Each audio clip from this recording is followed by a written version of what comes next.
Misrata's streets bear the evidence of weeks of war.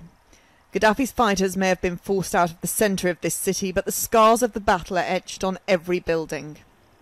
In time, with work, such damage will disappear.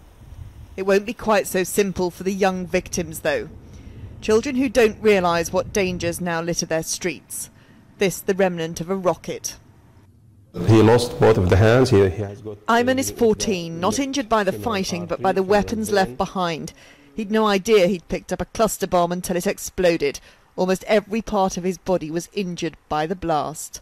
He's not the only one in Misrata. There are, hundreds and hundreds of like this amputee peoples. Some of them, they lost their eyes. Some of them, they lost their legs, their feet, their hands. He's not the only one, and he will not be the last one. 9-year-old Mahmoud was stood with his friend Ayman at the time of the explosion. He has terrible injuries but has escaped with all of his limbs. His face is badly scarred where he was hit by shrapnel. There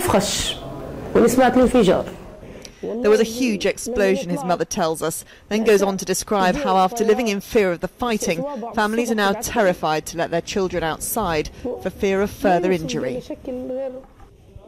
They've been gathering up weapons and spent ammunition to put on show in Misrata, a terrifying array of what's been deployed here. When you see the yellow and black stripes of the cluster bomb, you realise why they're so appealing to young, inquisitive minds. The worst affected parts of the city have now been sealed off, but it's impossible to try and find where all the explosives have been left.